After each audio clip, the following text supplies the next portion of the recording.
राधे राधे दोस्तों, श्री शिवाय नमस्तुम्भय। त्रयोदशी प्रदोष व्रत विधि विधान सहित त्रयोदशी व्रत करने वालों को ब्रह्म मुहूर्त में उठकर नित्य क्रम से निवृत्त होकर शंकर पार्वती का स्मरण करना चाहिए। व्रत वाले दिन भोजन नहीं करना चाहिए। सया काल को जब सूर्य अस्तर में घंटा भर शेष रहे तब स्नान आदि कर्मों से निवृत्त होकर श्वेत वस्त्र धारण कर पूजा के स्थान को स्वच्छ जल से और गाय के गोबर से लीप कर मंडप को भली भांति सजाकर 5 रंगों को मिलाकर अष्टदल कमल बनाकर कुशा के आसन पर पूर्व अथवा उत्तर की दिशा की ओर मुंह करके बैठे और भगवान शंकर व पार्वती का पूजा करें। ओम नमः शिवाय इस मंत्र को पढ़कर जल चढ़ाए और ऋतुफल अर्पण करें। त्रयोदशी प्रदोष का व्रत करने वाला मनुष्य सदा सुखी रहता है। उसके संपूर्ण पापों का नाश इस व्रत से हो जाता है। इस व्रत को करने से विधवा स्त्रियों को धर्म की प्राप्ति होती है और सुहागन नारियों का सुहाग सदा अटल रहता है। बंदी कारागार से छूट जाता है।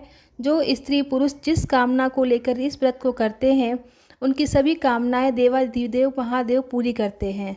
सूत जी कहते हैं कि त्रयोदशी का व्रत करने वालों को 100 गायों के दान का फल प्राप्त होता है। इस व्रत को जो विधि विधान से करता है उसके सभी दुख दूर हो जाते हैं। प्रदोष करने वाले लोग को 11 त्रयोदशी या पूरे साल की 26 त्रयोदशी पूर्ण करने के बाद उद्यापन करना चाहिए। जो कि इस बार प्रदोष सोमवार को पड़ रही है तो इसका फल ये रहता है, अभिष्ट सिद्धि हेतु सोम प्रदोष व्रत को करें। सोम प्रदोष की कथा। सूत जी बोले, हे ऋषिवरों, अब मैं सोम त्रयोदशी व्रत का महात्म्य वर्णन करता हूँ। इस व्रत के करने से शिव पार्वती प्रसन्न होते हैं। प्रातः स्नानाधिकार शुद्ध पवित्र हो, शिव पार्वती का ध्यान करके पूजा करे, अर्घ्य दे, ओम नमः शिवाय इस मंत्र का 108 बार जाप करे, फिर स्तुति करे, हे प्रभु, मैं इस दुख सागर में गोते खाता हुआ ऋण भार से दबा ग्रह दशा से ग्रसित हूँ। हे दयालु, मेरी रक्षा कीजिए। सोनाकादिक ऋषि बोले, हे पूज्यवर महामते, आपने यह व्रत संपूर्ण कामनाओं के लिए बताया है। अब कृपा करके ये बताने का कष्ट करे कि यह व्रत किसने किया और क्या फल पाया। सूत जी बोले, एक नगर में एक ब्राह्मणी रहती थी। उसके पति का स्वर्गवास हो गया था। भरण पोषण का कोई आधार नहीं था, इसलिए वह सुबह होते ही अपने पुत्र के साथ भीख मांगने निकल जाती थी और जो भिक्षा में प्राप्त होता था उसी से अपने पुत्र का पेट भरती थी। एक दिन ब्राह्मणी भीख मांगकर लौट रही थी, तभी उसे एक लड़का मिला। उसकी दशा बहुत खराब थी। ब्राह्मणी को उस पर दया आ गई।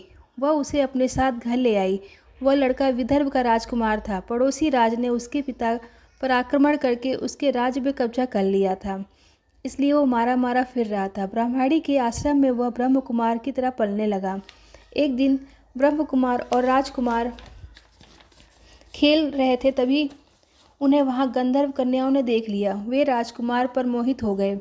ब्रह्म कुमार ने तो घर लौट आया, लेकिन राजकुमार अंशुमति नामक गंधर्व कन्या से बात करता करता रह गया। दूसरे दिन अंशुमति अपने माता पिता को राजकुमार से मिलने के लिए ले आई। उनको राजकुमार पसंद आया। कुछ ही दिनों बाद अंशुमति के माता पिता को शंकर भगवान ने स्वप्न में आदेश दिया कि वे अपनी कन्या के विवाह राजकुमार से कर दे। फलतः उन्होंने अंशुमति का विवाह राजकुमार से कर दिया।